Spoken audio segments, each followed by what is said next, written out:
Bonsoir et bienvenue dans Terre d'innovation, votre magazine dédié au digital et à l'innovation. Ce soir, direction les pistes et les hangars, où la technologie se met au service de la sécurité et du développement économique. L'aéronautique est un secteur stratégique pour nos territoires et la Martinique y tient une place particulière. Nous recevons ce soir Rodolphe Massal, bonsoir. Bonsoir, Damien. Directeur général d'Airlines Technical Support, Airtex, On peut appeler un texte. voilà, donc une entreprise martiniquaise qui rayonne dans toute la Caraïbe. On y revient, l'innovation au service du développement dans les aéroports, Terre d'innovation, c'est parti.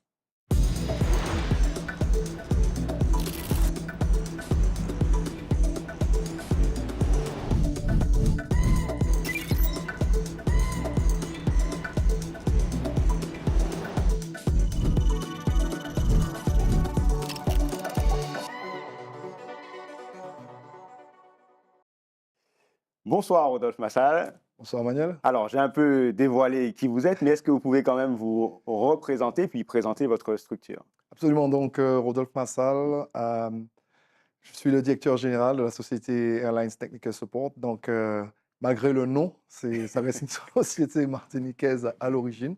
Donc, créée en 96, cofondée par Monsieur Jean-Michel Laporte et moi-même.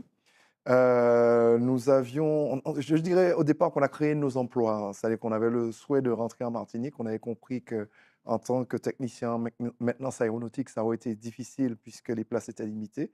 On a décidé de créer nos propres emplois en rentrant, en créant notre société. Et je dirais qu'avec un peu de chance et un peu d'audace, nous allons fêter nos 30 ans l'année prochaine. Et c'est avec grand plaisir qu'on le fera. Alors, félicitations. Moi, Merci. moi, j'ai tenu à vous inviter parce que je trouve que souvent on parle de projection caribéenne, mais on sait combien c'est difficile de le faire.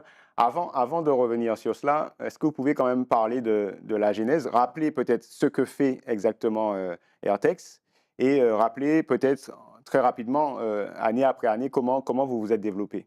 Donc, je vais déjà commencer par mon propre parcours. Oui. À l'âge de 15 ans, j'ai intégré les écoles militaires de l'armée de l'air, où j'ai appris le métier de technicien en maintenance aéronautique. J'ai travaillé sur les avions de chasse à l'époque. Et après, je suis rentré dans le monde civil avec UTA, Air France. Et Air France nous offrait une opportunité de partir avec un petit pactole qui n'était pas énorme, mais qui nous a permis à l'époque de créer notre société, donc avec Monsieur Laporte que j'ai rencontré sur les pistes de Roissy. Et donc, on a créé cette société donc, au départ en Martinique. On avait même aidé une société guadeloupéenne à se développer. 2001 est passé par là avec quelques difficultés après le 11 septembre. Et c'est là que nous est venue l'idée d'aller regarder un peu ailleurs OK. ce qui s'y faisait plutôt. Et de fil en aiguille, on a réussi à se développer sur 10 territoires caribéens. Aujourd'hui, on a 13 bureaux un peu partout dans la Caraïbe que je peux citer Ah si oui, vous oui, avez le temps. Mais on a le temps. on va commencer par la Jamaïque. Donc, je fais de haut en bas parce qu'il me faut des repères. On a 2 bureaux, on a Montego Bay qui reste notre grosse base parce que c'est un lieu touristique, un peu comme Punta Cana et Varadero à Cuba, où nous, on traite, même si on n'a pas l'ensemble du marché, on traite déjà plus de 6000 vols par an, ce qui est énorme, avec une équipe d'une quinzaine de personnes. D'ailleurs, j'ai une pensée pour ceux qui sont à Montego Bay, puisqu'ils viennent de récemment subir le cyclone Melissa. La plupart disent que c'est OK, leur maison a tenu, les infrastructures ont tenu. Mais bon, c'est toujours des moments difficiles. Pour nous qui avons vécu du cyclone, on sait ce que c'est. On a aussi donc à Kingston, on a une base à Kingston. On est en prise en Antigua, en Guadeloupe, en Martinique. À Sainte-Lucie, nous avons deux antennes, une à Castries et une à Vieux-Fort. Vieux-Fort, c'est l'aéroport international. Nous sommes présents à Barbade, à Saint-Vincent, à Grenade, à Trinidad et à Tobago et au Guyana. Donc, on a vraiment couvert la Caraïbe. anglophones, je dirais, et puis ben, les 2 bases francophones qu'il y a.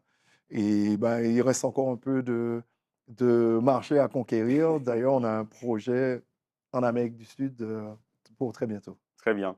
Donc votre entreprise, opère dans la maintenance des voilà, des appareils, aéronautiques, des aéronefs. Est-ce que vous pouvez expliquer aux téléspectateurs ce que cela implique en termes de compétences, de conformité aux normes, de sécurité notamment?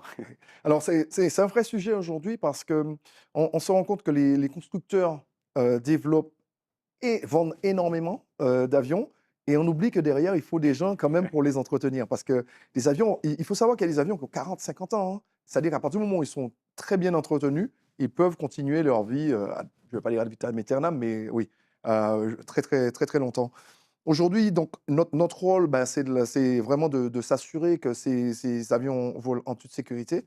Notre rôle ici, si je prends l'exemple de Fort-de-France, c'est-à-dire d'aller à la rencontre de l'avion, vérifier que tout est en bon état, discuter avec les pilotes, et c'est à nous de donner l'autorisation à l'avion de repartir. C'est-à-dire que, les pilotes sont obligés de se reposer sur une équipe de maintenance qui doit s'assurer que l'avion est en bon état, et il y a quelque chose qui s'appelle la PRS, approbation pour remise en service, et ça, c'est le mécanicien qui le donne. C'est-à-dire que si demain le pilote, soit il n'est pas confiant ou soit il est trop confiant, nous, on est quand même là pour faire le tampon. C'est-à-dire que si lui il décide: «Je veux partir avec l'avion comme ça», et que nous, on décide qu'il ne peut pas partir en toute sécurité, on est quand même présent pour, voilà, pour temporiser, tout en s'assurant que la licence que nous avons, parce qu'on va parler des licences que nous avons chacun, elle est en danger à partir du moment où on se met à faire du n'importe quoi. Au niveau des innovations technologiques, vous disiez qu'effectivement, tous les jours, alors peut-être pas tous les jours, mais en tout cas, régulièrement, il y a de nouveaux avions. Heu, Qu'est-ce que ça a comme impact au niveau de la maintenance? Est-ce qu'aujourd'hui, on commence à parler de maintenance prédictive? Est-ce qu'on utilise beaucoup plus de capteurs, qu'avant? Est-ce qu'il y a aussi des enjeux d'automatisation dans vos métiers? Je vous vois sourire. Ouais, oui, je souris parce que j'ai connu l'époque, du DC-10 où pour dépanner un avion, on devait utiliser des tomes comme ça, des espèces de bibles, parce que j'espère que j'ai pas utilisé un terme, inapproprié, mais c'est comme ça qu'ils appelaient ça. Ils appelaient ça la Bible, et donc aujourd'hui, bah, avec la technologie, c'est-à-dire qu'on est sur des ordinateurs avec des capteurs partout et qui disent exactement quel type de problème, ce qui empêche à l'avion de fonctionner normalement, et tout en sachant qu'il existe des tolérances, ça s'appelle la MIL, Minimum Equipment List. Ça veut dire qu'un avion peut repartir dans de très bonnes conditions, même s'il y a une fonction, enfin quelque chose qui ne fonctionne pas sur l'avion, il peut quand même repartir en toute sécurité. Donc oui, la technologie évolue, et c'est une très bonne chose pour les techniciens, ceux qui évoluent dessus, et ben, pour les pilotes et la sécurité d'une façon générale. Alors justement, vous parliez des techniciens, il y a quand même un enjeu sur, le personnel, ce personnel technique. Comment il est formé aujourd'hui? Est-ce qu'il est formé différemment d'il y a 10 ans? Et est-ce qu'il y a des enjeux de montée en compétences? Là, pour le coup, vous gérez de la montée en compétences, du nord au sud de la Caraïbe. Est-ce qu'il y a d'ailleurs des façons de se former qui sont différentes, au Alors, niveau des territoires? justement, ils ont ouais, absolument, c'est une très, très bonne question. Ouais. C'est-à-dire qu'aujourd'hui, je vais prendre l'exemple de quelqu'un qui évolue en Martinique ou en Guadeloupe. Il possède une licence, 66B1, c'est comme ça que ça s'appelle, une licence européenne, qui a été, ils ont au fur et à mesure renforcé, les compétences techniques et les besoins, ce qui fait que ça a rendu plus difficile cette licence, et à contrario, bah, le problème, c'est qu'on a un grand manque de techniciens formés, donc possédant ce type de licence, dans l'espace, européen, et là, bah, ils sont en train de se poser la question. On arrive à un espèce d'une voie sans issue. On arrive à une voie sans issue où il y a très peu de techniciens formés et de plus en plus d'avions, qui volent. Donc les Caribéens, alors si je prends le cas de Antigua, à Antigua, il y a quelque chose qui s'appelle l'ECA, ils ont leur propre, donc c'est le bassin, tout ce qui est OICS, ils ont leur propre système d'aviation civile avec leur type de licence qui est un peu moins drastique, mais les compétences sont quand même les mêmes.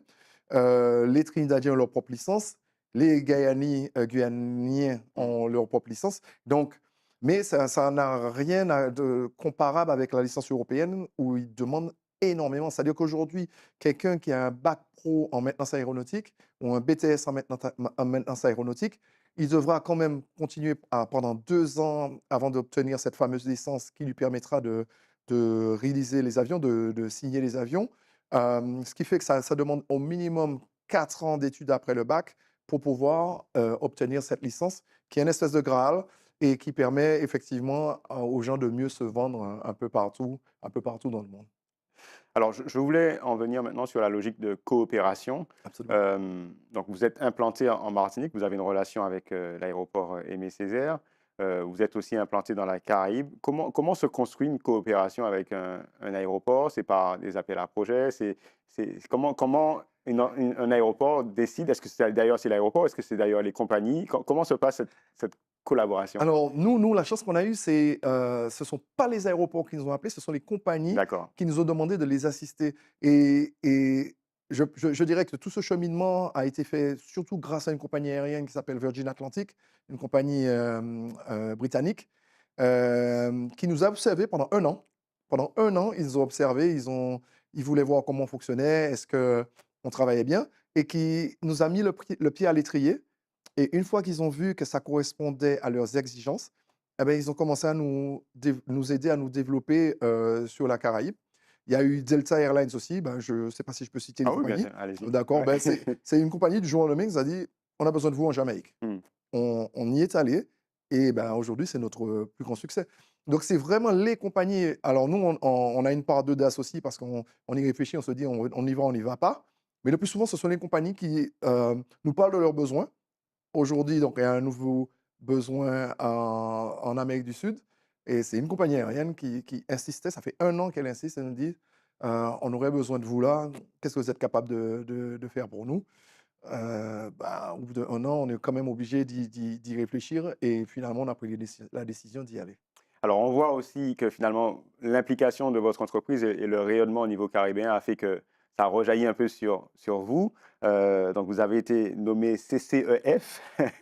On va en parler quand même rapidement parce que c'est quand même une distinction. Qu'est-ce que c'est CCEF? C'est quoi, du coup, que ça apporte aussi sur votre vision de la Caraïbe? Bah, c'est déjà un grand plaisir, bah, Alors, Qu'est-ce que qu'est-ce que c'est déjà pour ouais, les, bah, ouais, alors c'est vraiment un réseau, c'est les de conseillers du commerce conseillers, extérieur, voilà, c'est ça, de la commerce France? extérieur de la France, OK. donc qui représentent la France et je me dis qu'aujourd'hui, notre travail et le fait qu'ils aient pensé à nous pour intégrer ce réseau, je dis que ça va de pair.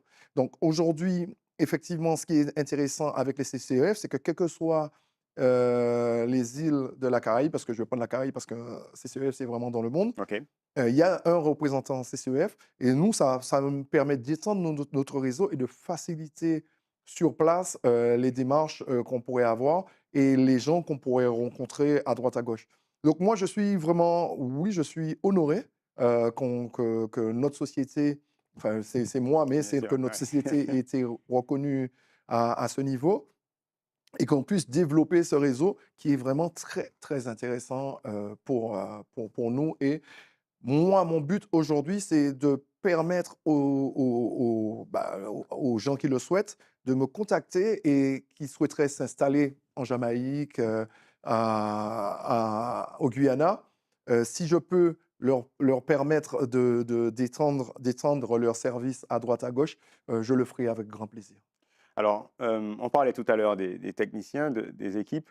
Aujourd'hui, comment vous décidez de recruter? Comment est organisée votre structure? Comment vous l'avez pensée? Parce que j'imagine qu'être basé en Martinique et être présent dans une dizaine de territoires, ce n'est pas évident. Donc, comment vous avez pensé? Puis je pense que c'est un exemple qui est quand même très intéressant à partager. Beh, alors, effectivement, ça la source tarit un peu, pour, les techniciens en maintenance aéronautique. Heu, c c le bouche à oreille fonctionne vraiment bien parce qu'on on reste dans un circuit un peu fermé. D'accord? C'est-à-dire que si on fait des choses bien, on va être bien coté. Si c'est le contraire, c'est-à-dire qu'un technicien qui aura eu soit des mauvais Bien sûr. comportements, soit au niveau technicité, serait un mauvais technicien, ça se saura. Mmh. Donc, effectivement, le réseau de la maintenance aéronautique d'une façon générale dans la Caraïbe fait que on sait à qui on a affaire, malgré les entretiens. Les entretiens, on peut les mener après, mais on sait déjà au préalable à qui on a affaire et si on peut fonctionner avec cette personne. Et je veux vraiment dire qu'à part 2 ou 3 cas exceptionnels, heu, qu'on a eu qui ne faisaient pas l'affaire, ça reste des gens qui sont très bien formés, très professionnels et très rattachés à notre entreprise aujourd'hui. Alors, je sais qu'en Martinique, vous avez eu l'occasion d'intervenir dans les établissements scolaires pour parler de votre secteur. Ça veut dire aussi que vous trouvez peut-être qu'il y a encore peu de personnes qui s'y intéressent.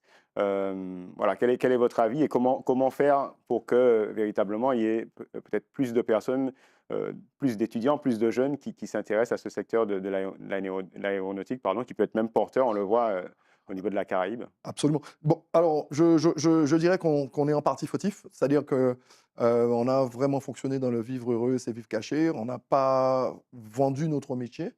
Je n'hésite plus à le faire, c'est-à-dire, aller dans les établissements scolaires. La dernière fois, la SAMAC a organisé la fête de l'aviation, on était présents. On a voulu faire découvrir notre métier, même si, je mens pas, les jeunes sont plutôt attirés par, pilotage. Ben, c'est normal, c'est le prestige, mécanicien, c'est celui qui a les mains sales et le pilote, il peut presque voler avec des gants. J'exagère un peu, mais c'est vrai qu'il y a une vision du pilote, qui est un métier qui est fantastique, hein, je reconnais. Et on oublie souvent que, ben, la maintenance, d'une part, c'est un métier qui est très, très important pour la sécurité de l'avion et qu'au niveau des salaires aussi, les salaires deviennent de plus en plus intéressants dans ce métier et que parfois, il y a des mécaniciens de plus en plus, il y a des mécaniciens qui sont mieux payés que des pilotes dans certaines compagnies. Ça dépend de la compagnie qu'ils auront intégrée. Donc nous, on continue ce développement. On souhaite vraiment que ce métier puisse attirer. Alors, il y a une école en Guadeloupe qui s'appelle le lycée Blanchette. Je souhaite que demain, en Martinique, et j'ai déjà commencé un peu à en discuter à droite à gauche avec ben, des CFA ou autres, que ce métier se développe en Martinique et qu'on puisse avoir, des Martiniquais qui puissent travailler chez nous, mais qui puissent aussi travailler partout dans le monde et c'est surtout ça qui m'intéresse aujourd'hui, Très aller bien. découvrir le monde aussi. Alors, il y a un sujet dont on parle beaucoup aujourd'hui, c'est tout ce qui va être sur la transition écologique, Absolument. la durabilité. Est-ce que pour vous, vous êtes dans un secteur où vous observez, qui commence à avoir des réflexions, des visions sur comment on fait pour produire, comment on fait pour développer de l'économie, mais de façon plus durable? Absolument. Alors moi, je vais parler plus au niveau alors, il y a beaucoup d'essais qui sont faits au niveau des avions. Il y a il y a le nouveau carburant, le biocarburant dont on commence à parler, enfin, dont on parle depuis un moment, mais qui commence vraiment à se développer. Moi, je vais juste parler au niveau de l'aéroport, hem, où on commence vraiment dans les aéroports à utiliser la partie solaire, parce que faut savoir que les avions, quand après qu'ils se soient posés et qu'ils arrivent au point de parking, ils utilisent une génératrice qui est à l'arrière qui s'appelle APU, Auxiliary Power Unit. Ça reste quelque chose qui fait du bruit. On a les clims qui tournent, ça reste quelque chose qui fait beaucoup de bruit et qui consomme et je ne vais pas dire qui pollue parce que Hmm. je vais Ouais, qui consomme de pas l'énergie en tout oui, cas. qui Ouais. consomme, de l'énergie Hmm.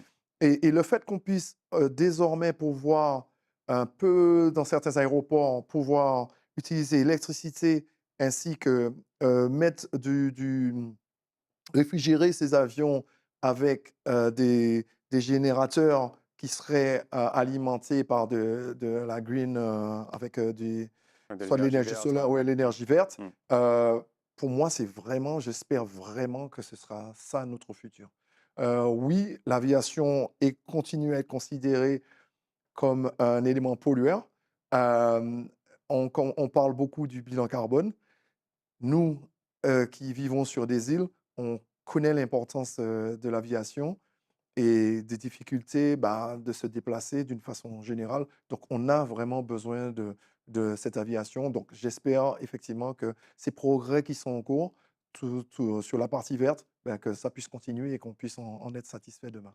Alors, je passe d'un sujet à un autre, mais beaucoup d'invités que je reçois répondre à cette question, c'est finalement cette révolution de l'intelligence artificielle. Absolument. On dit souvent que l'intelligence artificielle va avoir un impact sur les métiers un peu de col blanc, ceux qui sont derrière les ordinateurs, les fonctions un peu support. Et on dit que finalement, pour les métiers manuels, il y aura moins d'impact. Est-ce que pour vous, c'est une révolution qui est lointaine parce que aujourd'hui, votre métier n'est pas du tout impacté ou vous commencez à avoir des signaux dans des salons ou dans les lectures ou dans la veille que vous pouvez faire ou peut-être déjà dans un quotidien où on commence à voir quand même cette IA, cette intelligence artificielle s'immiscer dans les Alors, métiers. Ouais. effectivement, alors, plus dans notre partie administrative, oui, l'IA commence, on commence à être impacté par l'IA.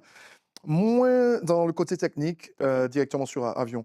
Par contre, je soupçonne tout ce qui est dans la partie ingénierie et conception des appareils qu'ils doivent, je pense qu'ils utilisent IA. Alors, j'ai pas la réponse exacte, mais je pense que la conception par l'IA, ça doit commencer à se mettre en place. Et mais nous, directement, non, pas sur la partie technique. Pas sur la partie technique aujourd'hui. Mais dans un futur proche, je pense que ce sera le cas, de toute façon. Alors on arrive, c'était passionnant, mais presque à la fin de notre émission. Est-ce que vous aurez un message, peut-être pour les entrepreneurs qui se posent la question de la Caraïbe, ou peut-être pour des jeunes, des étudiants, par rapport à votre métier? Est-ce que vous auriez un message à faire passer? Oui, mais déjà, moi, je considère que, déjà, les Caribéens, nous sommes frères. Moi, pour moi, c'est il y a nous sommes des Caribéens, on vient presque tous, du même endroit, même si on parle des langues différentes et il faudrait qu'on se lie encore plus à la Caraïbe. Donc je suis content aujourd'hui qu'on fasse partie, de l'OSCE, qu'on soit membre associé du CARICOM et j'espère que cette fraternité se développe de plus en plus et qu'on forme un que toutes les îles caribéennes forment un ensemble. Concernant le métier, venez, j'invite tout d'ailleurs, nous, on reçoit beaucoup de stagiaires. Mm. Venez découvrir ce métier qui est passionnant, qui est formidable et qui vous fera découvrir le monde. Dans quelques secondes, je vous retrouve pour la masterclass. Le temps pour moi de remercier notre invité, Rodolphe Massal, directeur général d'Airlines, pardon, Technical Support. Merci beaucoup. Ben, ce fut un plaisir et puis, ben, voilà, mais merci de m'avoir invité et puis, j'espère que ça aura un impact, sur nos jeunes de demain. Avec plaisir. Place à la masterclass.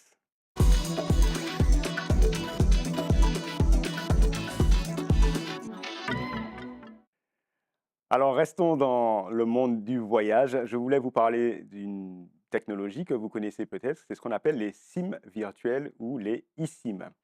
Quand vous partez en voyage, souvent, en fait, vous allez vous rendre compte que si vous utilisez le roaming, donc le réseau dans un pays, ben, vous allez peut-être être facturé par votre opérateur. Et donc, depuis, se sont développées des solutions eSIM. Ce sont des SIM virtuels. Vous n'avez pas besoin d'acheter une SIM que vous allez mettre dans votre téléphone. C'est une SIM virtuelle et vous avez aujourd'hui des partenaires qui vous permettent finalement d'avoir des prix beaucoup plus compétitifs quand vous utilisez un réseau dans un pays dans lequel vous ne vivez pas.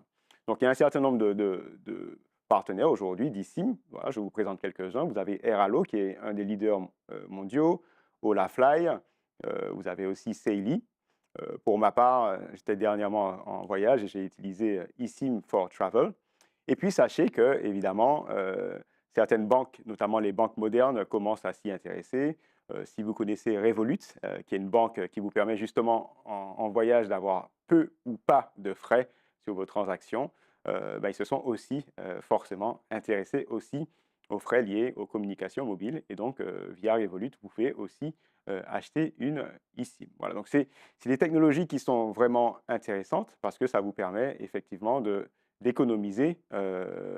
Et quand vous revenez dans votre territoire, ben, vous rebasculez sur votre SIM et donc ça vous permet en tout cas de continuer à utiliser notamment vos applications chouchou comme WhatsApp ou de pouvoir naviguer sur vos réseaux sociaux. Ben, je voulais vous remercier pour cette émission que l'on a consacrée justement à la découverte d'un métier et la découverte aussi de la possibilité en fait de pouvoir innover dans la Caraïbe. Terre d'innovation, c'est fini pour ce soir. Merci à Johan Constant pour la réalisation. Quant à moi, je vous donne rendez-vous lundi prochain à 20h10 ou à 23h30, ici même sur Zitata. Et puis, d'ici là, restez connectés sur les réseaux sociaux de Zitata. Je vous dis à bientôt.